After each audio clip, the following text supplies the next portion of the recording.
મારા વાલા દેશવાસીઓ નમસ્કાર. મન કી બાતમાં આજે ફરી એકવાર આપને મળીને મને અત્યંત આનંદ થઈ રહ્યો છે. દેશના વિવિધ ભાગોમાં આપણા દેશના લોકો દેશહિતમાં સમાજ હિતમાં અદ્ભુત કાર્યો કરી રહ્યા છે. જ્યારે તેમના વિશે સાંભળીએ છીએ તો આપણને એક નવી પ્રેરણા મળે છે. આજે કાર્યક્રમની શરૂઆત હું રમતગમતમાં દેશની એવી સિદ્ધિ વિશે વાત કરીશ. થોડા દિવસ પહેલાં જ ઝારખંડના રાંચીમાં રાષ્ટ્રીય રમતગમત મહાસંઘની સ્પર્ધાઓ થઈ. તેમાં લગભગ 800 ખેલાડીઓએ ભાગ લીધો. તેઓ આખા દેશમાંથી આવ્યા હતા. આ દરમિયાન 4 અલગ અલગ સ્પર્ધામાં 4 રાષ્ટ્રીય વિક્રમ તૂટ્યા. ગુરિન્દર વીરસિંહ, વિશાલ ટીકે, તેજસ્વિન શંકર, દેવ મીણા અને કુલદીપ કુમાર આ સાથીઓએ અલગ અલગ વર્ગમાં નવા વિક્રમ સ્થાપ્યા. હું સૌથી પહેલાં તો આ ચારેય સ્પર્ધકોને ખૂબ ખૂબ અભિનંદન આપું છું. સાથીઓ, એક સ્પર્ધા કે જેની દેશભરમાં ઘણી ચર્ચા થઈ રહી છે તે છે 100 મીટરની દોડ.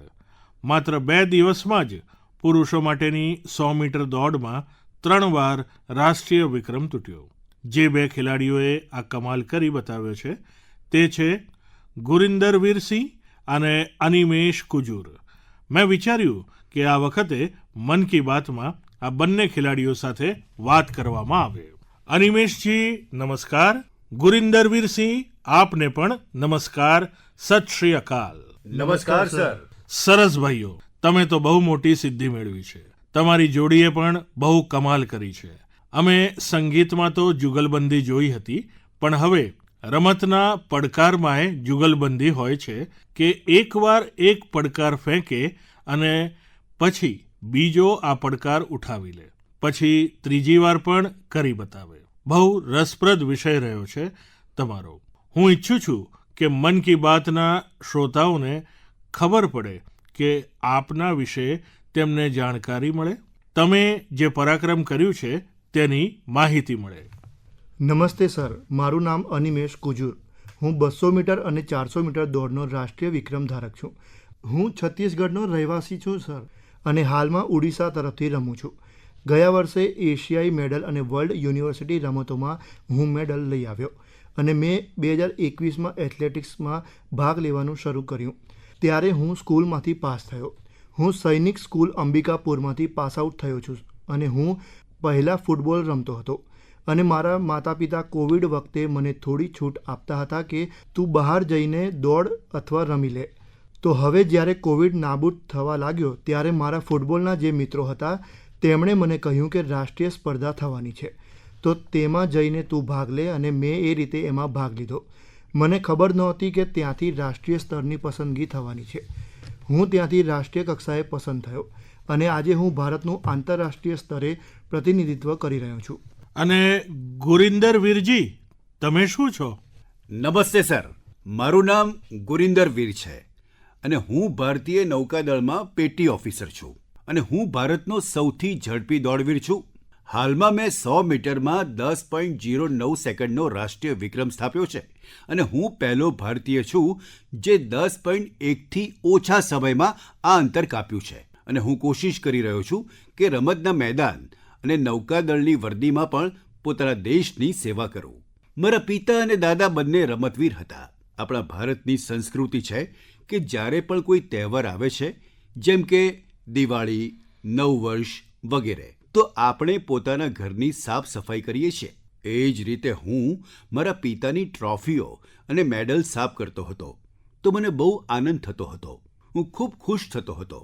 હું જ્યારે કોઈ ટ્રોફી સાફ કરતો હતો ત્યારે હું મારા પિતાજીને પૂછતો હતો કે તમે આ ટ્રોફી ક્યાં જીતી, આ મેડલ ક્યાં મેળવ્યો, આ ફોટો ક્યાંનો છે? તો જવાબમાં તેઓ પોતાની કહાણી સંભળાવતા હતા કે ભાઈ, હું અહીં રમવા ગયો હતો, મેં આ રાષ્ટ્રીય ચંદ્રક જીત્યો હતો, મેં મારી ટીમને આ રમતમાં જીતાડી હતી. પછી જવાબમાં હું પણ તેમને બોલતો હતો કે પપ્પા, મારે પણ કોઈ રમતમાં જોડાવું છે. તેઓ દરરોજ સવારમાં દોડવા જતા હતા, એટલે હું પણ એમને કહેવા લાગ્યો કે મને પણ દોડવા તમારી સાથે લેતા જાઓ. પછી તો તેઓ મને સાથે લઈ જવા લાગ્યા, અને તેમણે જે પોતાની રમતમાં શીખ્યા હતા તે મને પણ શીખવવા લાગ્યા. આમ મારો રસ વધવા લાગ્યો. મેં ઉસેન બોલ્ટનો વિશ્વ વિક્રમ તૂટતો જોયો તો એક મજાની વાત બની. હું ટીવી જોઈ રહ્યો હતો અને મમ્મીએ મારું ટીવી બંધ કરી દીધું અને કહ્યું કે બેટા, હવે ભણવાનો સમય થઈ ગયો છે તો તું ભણવા બેસ. તો મેં કહ્યું કે મમ્મી, ઠીક છે, તમે મને અત્યારે ટીવી નથી જોવા દેતા, પણ એક દિવસ એવો આવશે કે તમે મને ટીવીમાં જોશો અને કહેશો કે જુઓ, મારો ગુરિંદર દોડી રહ્યો છે. અને હવે જ્યારે મારી મા ટીવીમાં દોડતો જુએ છે ને તો મને પણ આનંદ થાય છે. વાહ વાહ વાહ, તમારી તો બહુ શાનદાર વાત છે. હાજી, મધ્યમ વર્ગીય પરિવાર છે સર. પછી મારા પિતાજી તો વોલીબોલ રમતા હતા, પરંતુ ઘરની સમસ્યાઓને કારણે તેમણે રમતગમત છોડી દીધી અને તેમનું સપનું અધૂરું રહી ગયું. તો તેમણે મારામાં એ સપનું જોયું કે ભાઈ, મારો દીકરો એ સપનું પૂરું કરશે. તો હું તેમની સાથે વાતો કરતી વખતે સાંભળતો હતો કે મિલ્ખાસિંહ આટલી સખત મહેનત કરતા હતા, ત્યારે હું એમને કહેતો હતો કે હું પણ એક દિવસ તમારું સપનું પૂરું કરીશ. તેઓ કહેતા, સપનું એમને એમ પૂરું નથી થતું, તે માટે બહુ સખત મહેનત કરવી પડે છે. મિલ્ખાસિંહજીને દોડતી વખતે લોહીની ઉલટીઓ થતી હતી, તડકામાં દોડતા હતા, આખો દિવસ તાલીમ લેતા હતા અને તે બાબતો મને પ્રેરણા આપતી હતી. મારા પિતા મને પ્રેરિત કરતા હતા કે હું પોતાના દેશ માટે ચંદ્રક જીતીને લાવું. અને એ પણ હતું કે જ્યારે મેં સ્પર્ધા પસંદ કરી 100 મીટરની, તો બધા મને કહેતા હતા કે ભાઈ, 100 મીટર સ્પર્ધા ના લે. 100 મીટર સ્પર્ધા ભારતીયો માટેની છે જ નહીં. ભારતીયોનું શરીર તો 100 મીટર માટે બન્યું જ નથી. તો હું અને મારા પિતા હંમેશા કહેતા હતા કે અમે આ સ્પર્ધા પસંદ કરી છે અને એમાંથી હવે અમે પાછા નહીં હટીએ. જે લોકો અમને કહેતા હતા કે અમે આ નહીં કરી શકીએ, તેમને અમે કરીને બતાવીશું. મારા પિતાએ કહ્યું કે તું આ કરીને જ બતાવીશ, મને તારા પર ભરોસો છે. અને જ્યારે મારા પિતાજીએ મારા પર ભરોસો મૂક્યો તો હું એ ભરોસાને પોતાની હિંમત બનાવીને મહેનત કરતો ગયો. અને આજે દરેક ભારતીય બોલે છે કે ભાઈ, ભારતીય પણ દોડવીર બની શકે છે. જુઓ, તમે બંને બહુ મોટી કમાલ કરી છે અને માત્ર 2 દિવસમાં જ તમે બંનેએ 3 વાર રાષ્ટ્રીય વિક્રમ તોડ્યો છે. 100 મીટરની સ્પર્ધામાં દોડવું, જેમ ગુરિંદર વીરે કહ્યું, તેમ લોકો કહે છે કે ભારતના લોકોનું શરીર આ કામ માટે છે જ નહીં. આટલી મુશ્કેલી હોવા છતાં પણ તમે કામ કર્યું. તો તમારા બંને પાસેથી હું એ જાણવા માંગુ છું, અને મન કી બાતના શ્રોતાઓ પણ સાંભળવા માંગે છે કે કયું એવું જનૂન હતું, કઈ એવી જીદ હતી, શું વિચાર્યું હતું અને કેવી રીતે આ કરી રહ્યા હતા. એ કેટલું મુશ્કેલ હોય છે. જી સર, હું ગુરિંદર. શરૂઆતમાં સર બહુ સંઘર્ષ કરવો પડતો હતો. ઘણીવાર મનમાં શક પણ થયો કે શું હું આ બરાબર કરી રહ્યો છું. મેં સાચી સ્પર્ધા તો પસંદ કરી છે ને, કેમ કે તમે દર વખતે જીતતા નથી. કોઈ વાર તમે શીખો છો. હું જ્યારે હારતો હતો ત્યારે બરાબર દોડી નહોતો શકતો. કોઈ ઈજા થઈ જતી હતી ત્યારે મારા ઘરના મને ટેકો આપતા હતા કે ભાઈ, કંઈ વાંધો નહીં. એક દિવસ ખરાબ આવી ગયો, એક વર્ષ ખરાબ આવી ગયું, તો તેનાથી આખી જિંદગી ખરાબ નથી થઈ જતી. સપના જોવાનું છોડીશ નહીં. મારા કોચે પણ મને એ શીખવ્યું કે જો તું નહીં કરીશ તો બીજું કોઈ નહીં કરી શકે. તો આ રીતે અમારા સમુદાય, અમારી આસપાસના લોકો અમને ઉત્સાહિત કરે છે અને અમારું પ્રોત્સાહન ક્યારેય નથી તૂટતું. અને અનિમેશજી, તમે? સર, જ્યારે હું 2021માં રમતગમતમાં જોડાયો ત્યારે બધા લોકો કહેતા હતા કે જો આ નવું ક્ષેત્ર છે, તું કરી શકીશ કે નહીં. તો મેં તેમને કહેલું કે હવે જ્યારે હું આ ક્ષેત્રમાં ઘૂસ્યો છું તો કરીશ જ. મારા પપ્પા પણ હંમેશા મને કહેતા હતા કે તું આ ક્ષેત્રમાં ઘૂસ્યો છે તો ક્યારેય પાછું વળીને ના જોઈશ. કારણ કે વિચારે તો બધા જ છે કે આમ કરવું છે, તેમ કરવું છે, પણ બહુ ઓછા કરી બતાવે છે. તું જ્યારે ક્ષેત્રમાં ઘૂસ્યો છે તો તેમાં અડગ રહે છે, તારે આગળ વધવાનું છે. તને બધી સગવડો, દરેક વસ્તુમાં અમે તને સમર્થન આપીશું. કુટુંબનો ટેકો, નાણાકીય ટેકો, બધી વસ્તુઓ અમે લોકો કરીશું. બસ તું મહેનત કર અને ભારતને બતાવ કે ભારતીયો પણ દોડી શકે છે. કેમ કે આ મને પણ લોકો કહેતા હતા કે 10 સેકન્ડ કે 10.1 સેકન્ડથી ઓછા સમયમાં દોડવાનું ભારતીયોના લોહીમાં નથી. પરંતુ અમે બંનેએ હાલમાં એ પુરવાર કર્યું કે ભારતીયો પણ દોડી શકે છે. એવી કોઈ અઘરી સ્પર્ધા નથી આપણા માટે. આપણે પણ બધું કરી શકીએ છીએ. તો સર, આ બધી બાબતો મને ખૂબ પ્રોત્સાહન આપે છે અને જેમ જેમ અમે તાલીમ લઈ રહ્યા છીએ તેમ તેમ સમય ઘટાડી રહ્યા છીએ અને બાકી ભારતીયોને પણ આ બાબત જોવા મળી રહી છે કે ભારતીયો પણ આ કરી શકે છે અને અમે વધુ સારું કરીશું સર. અને હમણાં અમારા બંનેની પસંદગી રાષ્ટ્રકુળ રમતો માટે પણ થઈ છે. તો ત્યાં આગામી સ્પર્ધામાં પણ અમે વધુ સારું પ્રદર્શન કરીશું. ભાઈ, મારા મનમાં પણ એક કુતૂહલ છે અને લોકોને પણ એ કુતૂહલ હશે. મેં સાંભળ્યું છે કે તમે બંને સારા દોસ્ત પણ છો અને તમે બંને નક્કી કરી રાખ્યું હતું કે તે મારો વિક્રમ તોડ્યો છે તો હું તારો વિક્રમ તોડી નાખીશ. અનિમેષ, તમે કહો. સરજી, પહેલો વિક્રમ 10.18નો હતો જે મારો જ હતો અને પછી ગુરિંદર વીર ભૈયાએ સેમિફાઇનલમાં તેને તોડી નાખ્યો 10.17 કરીને અને મેં ફરીથી તેને બીજી સેમિફાઇનલમાં 10.15 કરીને તોડી નાખ્યો. તો તે સમયે જ્યારે મારી સેમિફાઇનલ થઈ ત્યારે અમે બંને ખુશ હતા કે ચલો સારું થયું. આજે વિક્રમ તૂટ્યો અને અમે બંને તોડ્યો. કેમ કે તે સમયે સ્પર્ધામાં ભલે હરીફાઈ હતી પરંતુ અમે બંને અગાઉથી જ નિશ્ચય કરી રાખ્યો હતો. તેની પહેલાં અમે લોકો સાઉદી અરેબિયા ગયા હતા રમવા માટે. તો ત્યાં પણ અમે બંને એક જ રૂમમાં રહેતા હતા અને ત્યાં પણ અમે વાત કરતા હતા કે ભારતમાં દોડ સ્પર્ધાને આગળ લઈ જવાની છે અને તે આપણા જ હાથમાં છે. આપણે જે કરીશું એ બાકીના લોકોને પ્રોત્સાહિત કરશે. ગુરિંદર વીર, તમે શું કહેવા માંગો છો? અમે બંને નક્કી કર્યું હતું કે અમે બંને સારું દોડીશું. તો જ્યારે પણ સર એકબીજાને જરૂર હોય છે ત્યારે એકબીજાની પડખે ઊભા રહીએ છીએ. જેમ કે હમણાં વિક્રમ સ્થાપતા પહેલાં જ્યારે મેં વિક્રમ સ્થાપ્યો તો પછી અનિમેષે સ્થાપ્યો. અમે જ્યારે વોર્મઅપ કરી રહ્યા હતા ત્યારે હું અનિમેષને કહેતો હતો કે અનિમેષ, પેલો બ્લોક બરાબર છે, તેના પર જઈને બેસ, ત્યાંથી સ્ટ્રાઇડ કરી લે. આપણે વોર્મઅપ અહીં કરીશું, અહીંયાથી વોર્મઅપ બરાબર રહેશે અને આમ એકબીજાની મદદ કરીએ છીએ. એકબીજાની મદદ કરીએ છીએ તો બીજો પણ સુધરી શકે છે અને અમારી રમતમાં અમે પણ સુધારો કરીએ છીએ. સર, દોસ્તી પણ જોઈએ પણ તે મેદાનની બહાર છે. સ્પર્ધાની બહાર છે તો અમે દોસ્તો છીએ, પણ જ્યારે અમે મેદાનમાં છીએ તો એકબીજાના હરીફ બની જઈએ છીએ અને એવું બને છે કે હું તેનાથી ઝડપી દોડીશ તો તે એમ કહે છે કે હું તારાથી સારું દોડીશ. જુઓ, તમે લોકોએ જે સ્પર્ધા કરી છે તે માત્ર દેશનું માન વધારવા માટેની જ નથી, પરંતુ દેશને ભવિષ્યમાં આ સ્થાને પહોંચાડવા માટેની છે અને એક હકારાત્મક ભાવનાથી કરી છે. અને હું માનું છું કે તમારી આ જે ખેલ ભાવના છે, ખેલ સ્પર્ધા છે, તે એકબીજાને પડકાર પણ ફેંકે છે અને પછી આગળ નીકળવા માટેનો પ્રયાસ પણ છે અને પછી આગળ વધવા માટે એકબીજાની મદદ કરો છો. તે અદ્ભુત કામ કર્યું છે. તમને બંનેને મારા તરફથી ખૂબ ખૂબ ધન્યવાદ. મારી અનેક અનેક શુભેચ્છાઓ છે કે તમે દેશનું નામ પણ રોશન કરશો.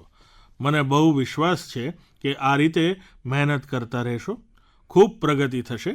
ફરી એકવાર મારી ખૂબ ખૂબ શુભેચ્છાઓ. આભાર સર. આભાર સર. ખૂબ ખૂબ ધન્યવાદ. મારા વાલા દેશવાસીઓ, અત્યારે દેશના મોટાભાગના વિસ્તારોમાં ખૂબ ગરમી પડી રહી છે. સખત તાપ, ગરમ લૂ જેવી મોસમમાં પોતાનું ધ્યાન રાખવું બહુ જરૂરી છે.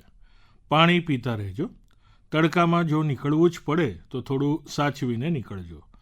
આ દિશામાં સરકારના જુદા જુદા વિભાગોએ જે માર્ગદર્શક સૂચનાઓ બહાર પાડી છે તે પણ ભૂલશો નહીં. સાથીઓ, આપણે ત્યાં ગરમીનો સામનો કરવાની રીત ઘણીવાર રસોડામાં પણ મળે છે. તમે પણ જોયું હશે કે જેમ જેમ ગરમી વધે છે તેમ તેમ ઘરના રસોડામાં વાનગીઓ પણ બદલાઈ જાય છે. રસોઈની રીત બદલાઈ જાય છે.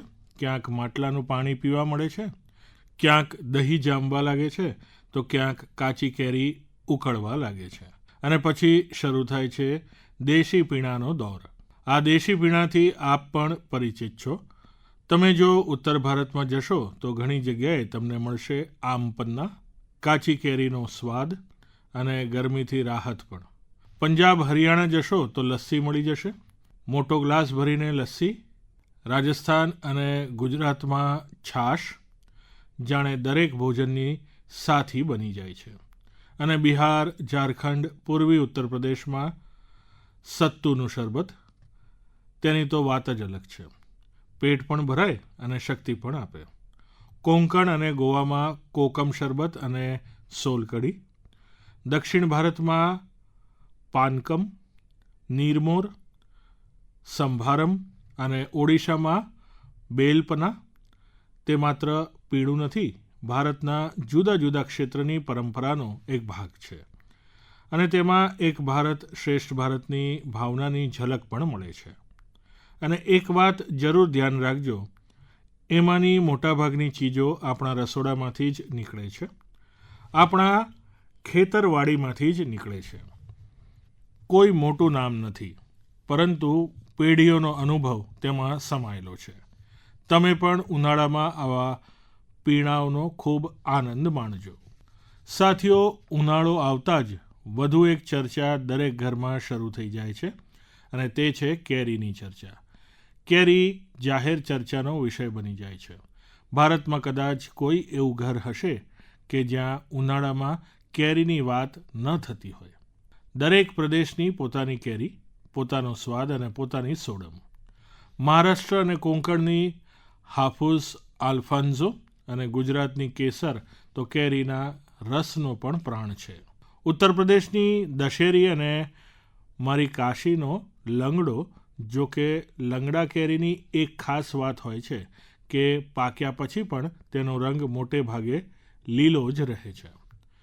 બિહારની જરદાળુ, જેની સોડમ દૂરથી ઓળખાઈ જાય છે. ચૌસા, માલદા જેવા દરેક નામની સાથે લોકોની યાદો જોડાયેલી છે. દક્ષિણ ભારત જશો તો બંગનપલ્લી, તોતાપુરી, નીલમ, માલગોવા, બંગાળની હિમસાગર, તો ઓડિશા અને આંધ્રપ્રદેશની સુવર્ણરેખા. એટલે કે સ્થળ બદલાય છે તો કેરીના રૂપ, રંગ અને તેનો સ્વાદ પણ બદલાઈ જાય છે. અને સાથીઓ, કેરીનો આ પ્રવાસ હવે ગામડાથી વૈશ્વિક બજાર સુધી પહોંચી રહ્યો છે. આજે મન કી બાતના માધ્યમથી હું કેરીની ખેતી સાથે જોડાયેલા આપણા ખેડૂત ભાઈઓ બહેનોની પ્રશંસા કરું છું. દેશની કૃષિ અર્થવ્યવસ્થા માટે તમે કેરી પકવતા ખેડૂતો સામાન્ય નહીં, બહુ વિશેષ છો. આવી જ રીતે છવાયેલા રહો.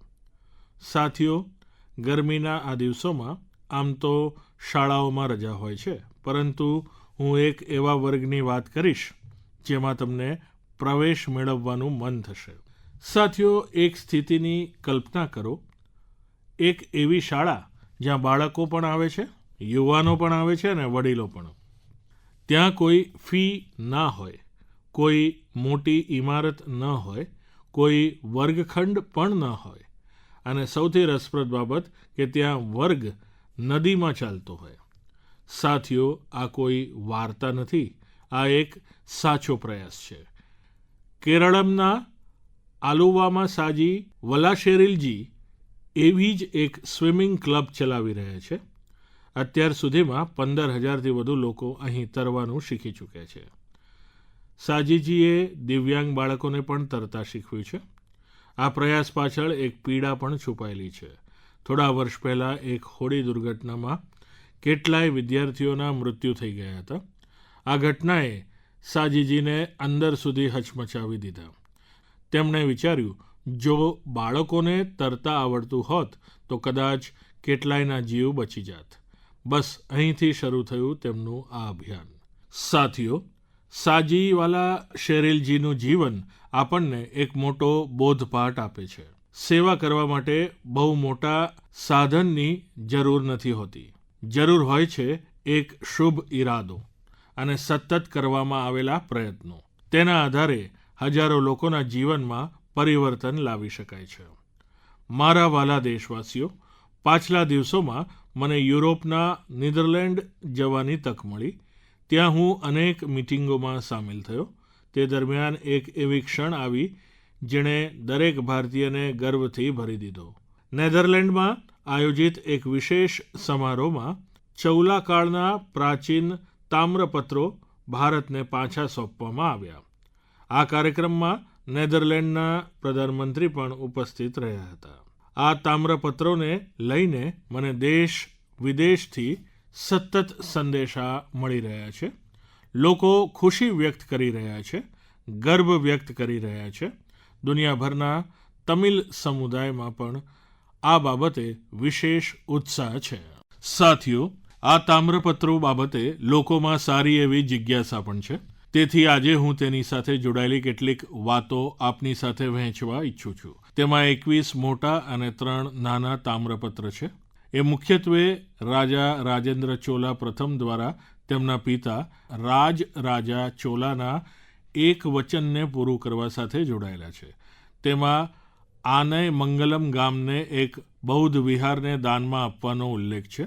આ તામ્રપત્રોમાં ચોલા વંશની સિદ્ધિઓનું પણ વર્ણન મળે છે. તેનાથી જાણવા મળે છે ચોલા સામ્રાજ્યની સમુદ્ર શક્તિ કેટલી મજબૂત હતી. દક્ષિણ પૂર્વ એશિયાના દેશો સાથે તેમના સંબંધોની જાણકારી પણ આ તામ્રપત્રોમાંથી મળે છે. ચોલા સામ્રાજ્યના સમૃદ્ધ ઇતિહાસ અને સંસ્કૃતિ પર આપણને સૌને ખૂબ ગર્વ છે. સાથીઓ, આપણી સરકાર ભારતના એવા અમૂલ્ય વારસાના સંરક્ષણ માટે સતત પ્રયાસ કરી રહી છે. આ જ ક્રમમાં જ્ઞાન ભારતમ અભિયાન અંતર્ગત છત્તીસગઢના મલ્હારમાં પણ એક મહત્વની શોધ કરવામાં આવી છે. અહીંથી 3 દુર્લભ તામ્રપત્રો મળ્યા છે. તે પાંડુ વંશી રાજવંશના મહારિષિ બાલાર્જુનના શાસનકાળ સાથે જોડાયેલા હોવાનું માનવામાં આવી રહ્યું છે. નિષ્ણાતો માને છે કે આ લખાણો 6ઠ્ઠી 7મી સદીના છે, એટલે કે 1400-1500 વર્ષ પુરાણા. આ તામ્રપત્રો પ્રાચીન બ્રાહ્મી લિપિ અને પાલી ભાષામાં લખવામાં આવ્યા છે. તેમના દ્વારા તે સમયની શાસન વ્યવસ્થા, ધર્મ અને સંસ્કૃતિ વિશે મહત્વની જાણકારી મળે છે. સાથીઓ, આપણે ભારતીયોમાં ખગોળ વિજ્ઞાન એટલે એસ્ટ્રોનોમી વિશે હંમેશા ખાસ આકર્ષણ રહ્યું છે. આપણા દેશમાં આજે પણ સદીઓ જૂની વેધશાળાઓ આવેલી છે. અહીં અદ્ભુત ગાણિતિક સંશોધનો થયેલા છે. દિશા વિજ્ઞાન હોય, પંચાંગ હોય કે આપણા પર્વ તહેવારો હોય, આ બધાનો સંબંધ આકાશ અને તારાઓ સાથે રહ્યો છે. આપણે ત્યાં ખગોળ વિદ્યાએ દરેક પેઢીમાં કુતૂહલ જગાવેલું છે. તેના ઊંડાણપૂર્વકના અભ્યાસ માટે આપણે પ્રેરિત કર્યા છે અને આજના યુવાનોમાં પણ તેને લઈને સારો એવો ઉત્સાહ જોવા મળે છે. આજકાલ તમે પણ જોતા હશો કે દેશભરમાં ખગોળશાસ્ત્રીય ક્લબો ઝડપથી લોકપ્રિય થઈ રહી છે. મોટા શહેરોથી લઈને નાના ગામો સુધી, શાળાઓથી લઈને ઉદ્યાનો સુધી આવા મંડળોની પ્રવૃત્તિઓ થતી જોવા મળે છે. મને બેંગ્લોર એસ્ટ્રોનોમિકલ સોસાયટી વિશે જાણકારી મળી છે. ત્યાં આકાશ દર્શનના સત્રો યોજવામાં આવે છે. આ સંસ્થાએ ગ્રામીણ ક્ષેત્રોમાં ખગોળશાસ્ત્રને લોકપ્રિય બનાવવાનું અભિયાન પણ શરૂ કર્યું છે. ખગોળ મંડળ નામની એક ટીમે 30 કલાકનો એક બહુ નવીનતાસભર અભ્યાસક્રમ શરૂ કર્યો છે. સાથીઓ, રાત્રે તારાઓ નિહાળવાનો પોતાનામાં જ એક અદ્ભુત અનુભવ હોય છે. એસ્ટ્રો કેરેલા નામની એક સંસ્થા રાત્રિ આકાશ દર્શન શિબિરો અને કાર્યશાળાઓનું આયોજન કરે છે. ત્યાં યુવા સાથીઓ દૂરબીન બનાવવાનું અને તારાઓના નકશાનો ઉપયોગ કરવાનું શીખવે છે. રાજકોટની બિગ બેંગ એસ્ટ્રોનોમી ક્લબે ગીરના જંગલોથી લઈને કચ્છના રણ સુધી અનેક આકાશ દર્શનના કાર્યક્રમોનું આયોજન કર્યું છે. જ્યોતિર્વિદ્યા પરિસંસ્થા પણ ખગોળશાસ્ત્રની સૌથી જૂની સંસ્થાઓમાંની એક છે. અહીં આકાશ દર્શન સુવિધાની સાથે સાથે પુસ્તકો, વાંચનાલય અને ટેલિસ્કોપ લાઇબ્રેરીની સગવડ પણ છે. અહીં હું આઇસેકનો ઉલ્લેખ પણ કરવા માંગુ છું. તે એક વિદ્યાર્થીઓ દ્વારા સંચાલિત રાષ્ટ્રીય નેટવર્ક છે જે ખગોળશાસ્ત્ર અને ખગોળ ભૌતિક ક્લબને પરસ્પર જોડે છે. સાથીઓ, પોતાના શોખ માટે સમય કાઢવો અને સતત કંઈક નવું શીખતા રહેવું ખૂબ જરૂરી છે. હું યુવાનોને આગ્રહ કરું છું કે તેઓ કોઈને કોઈ ખગોળશાસ્ત્રીય મંડળ સાથે ચોક્કસ જોડાય અને આ રજાઓમાં કોઈ તારાગ્રહને પણ જરૂર જોવા જાય. સાથીઓ, મન કી બાત કાર્યક્રમ જે લોકો ટીવી પર જોઈ રહ્યા છે તેમને હું કહીશ કે એક વિડિયો જરૂર જોજો. આ વિડિયો વીતેલા દિવસોમાં બહુ ચર્ચામાં રહ્યો હતો. તેમાં કેટલાક લોકો બહુ ધીરજથી, બહુ સાવધાનીથી ગંગા નદીમાં એક ડોલ્ફિનને બચાવવાની કોશિશ કરી રહ્યા છે. તમને એ જાણીને આશ્ચર્ય થશે કે આ પૂરા પ્રયાસમાં લગભગ 13 કલાક લાગ્યા અને આખરે તે ડોલ્ફિન બચી ગઈ. સાથીઓ, તેમાં બહુ મોટી ભૂમિકા રહી ભારતની પહેલી ગંગા ડોલ્ફિન રેસ્ક્યુ એમ્બ્યુલન્સની. આ ઘટના ઉત્તર પ્રદેશની છે. ત્યાં એક ગંગા ડોલ્ફિન નહેરમાં ફસાઈ ગઈ હતી. આ સમયે નમામિ ગંગે અભિયાન અંતર્ગત બનાવવામાં આવેલી આ એમ્બ્યુલન્સ તેના માટે આશા બનીને પહોંચી. પછી બહુ સાવધાનીપૂર્વક તે ડોલ્ફિનને બહાર કાઢવામાં આવી, તેની તપાસ કરવામાં આવી, તેનો ઈલાજ કરવામાં આવ્યો અને ત્યાર પછી તેને સલામત રીતે રાપ્તી નદીમાં છોડી મૂકવામાં આવી. એક રીતે કહીએ તો એક જીવન ફરી પોતાના ઘરે પાછું પહોંચી શક્યું. સાથીઓ, આ ડોલ્ફિન રેસ્ક્યુ એમ્બ્યુલન્સ બહુ ખાસ છે. તેને એક હરતી ફરતી હોસ્પિટલની જેમ તૈયાર કરવામાં આવી છે. તેમાં ડોલ્ફિનને સલામત રાખવાની વ્યવસ્થા છે, ઓક્સિજનની સગવડ છે, ખાસ પ્રકારનું સ્ટ્રેચર છે અને બચાવવાના સાધનો છે. એટલે કે જો કોઈ ડોલ્ફિન ઘાયલ થાય, નહેરમાં ફસાઈ જાય અથવા નદીથી દૂર થઈ જાય તો તરત તેની મદદ કરવામાં આવે છે. સાથીઓ, આપણે જ્યારે ગંગા ડોલ્ફિનને બચાવીએ છીએ તો આપણે કેવળ એક પ્રજાતિને નથી બચાવતા, પણ આપણે ગંગાની જૈવ વિવિધતાને બચાવીએ છીએ, નદીના સમગ્ર જીવનતંત્રને બચાવીએ છીએ અને આપણી આવનારી પેઢીઓ માટે પ્રકૃતિના એક અમૂલ્ય વારસાને પણ બચાવીએ છીએ. મારા વહાલા દેશવાસીઓ, તમારામાંથી ઘણા લોકોને નદી, તળાવ કે કૂવાના પાણી સાથે જોડાયેલી યાદો જરૂર હશે. કોઈને તળાવમાં તરવાનું યાદ હશે, કોઈને દોસ્તોની સાથે તળાવના કિનારે રમવાનું, તો કોઈને તે માટીની મહેક યાદ હશે. બાળપણની એવી યાદો જીવનભર મનમાં વસેલી રહે છે. સાથીઓ, એવી જ યાદોને બચાવવાની એક પ્રેરક ગાથા ઉત્તર પ્રદેશના બસ્સી જિલ્લામાંથી સામે આવી છે. બસ્સીના આકાશ ગુપ્તા પોતાના ગામની મનોરમા નદીને જોઈને બહુ દુઃખી થતા હતા, કેમ કે જે નદીને તેમણે બાળપણમાં ચોખ્ખી અને જીવંત જોઈ હતી, તે નદીમાં સમયની સાથે પ્લાસ્ટિક એકઠું થવા લાગ્યું હતું. ગંદકી વધતી જઈ રહી હતી. શ્રી આકાશે નક્કી કર્યું કે ફરિયાદ નહીં કરીએ, એક નવી શરૂઆત કરીશું. ફરિયાદ નહીં પણ શરૂઆત મંત્ર બની ગયો છે. તેમણે પોતાના દોસ્તોને સાથે લીધા. હાથમાં જાળ હતી, પાવડા હતા, ટોપલીઓ હતી અને સૌથી મોટી તાકાત હતી કંઈક બદલવાનો સંકલ્પ. આ યુવાનો નદીમાં ઉતરતા હતા, જળકુંભી કાઢતા હતા, પ્લાસ્ટિક અને કચરો બહાર લાવતા હતા. કેટલીય વાર એક દિવસમાં 50થી 60 કિલો કચરો નદીમાંથી બહાર કાઢવામાં આવ્યો. ધીરે ધીરે મનોરમા નદીનો એ ભાગ ફરીથી ચોખ્ખો દેખાવા લાગ્યો. આસપાસના લોકોનું ધ્યાન પણ આ કામની તરફ ગયું. લોકોમાં સ્વચ્છતાની બાબતમાં જાગૃતતા વધી. સાથીઓ, એવી જ એક પ્રેરક કહાણી ગોવાથી પણ સામે આવી છે. ગોવાના બાલકૃષ્ણ અય્યાજી નિવૃત્ત શિક્ષક છે, પરંતુ સમાજ માટે કામ કરવાનો તેમનો ઉત્સાહ આજે પણ એવો ને એવો જ છે. તેમને મડ્ડી તોલાપ વિસ્તારમાં પાણીની સમસ્યા બહુ પરેશાન કરતી હતી. તેમણે પણ આ સમસ્યાનો ઉકેલ લાવવા માટે કામ શરૂ કર્યું. બાલકૃષ્ણજીએ પાઇપલાઇન બિછાવવાના કામમાં મહત્ત્વની ભૂમિકા ભજવી. પરિણામે અનેક ઘરો સુધી પાણી પહોંચ્યું. જે કુટુંબોને પાણી માટે રોજ વલખા મારવા પડતા હતા, તેમના માટે આ બહુ મોટી રાહત હતી. સાથીઓ, ગયા મહિને મને એક બહુ સારો અનુભવ થયો. તેનો સંબંધ મન કી બાત સાથે પણ છે. તેથી આજે હું તેની ચર્ચા આપણી સાથે કરવા માંગુ છું. તમિલનાડુના નાગરકોઇલમાં મારી મુલાકાત એક શિક્ષક સાથે થઈ. લગભગ 3 દાયકા પહેલાં પણ હું એમને મળ્યો હતો. હું વાત કરી રહ્યો છું ગિરિજા અમ્માજીની. આ મુલાકાત દરમિયાન કેટલાક યુવાન વિદ્યાર્થીઓ પણ તેમની સાથે હતા.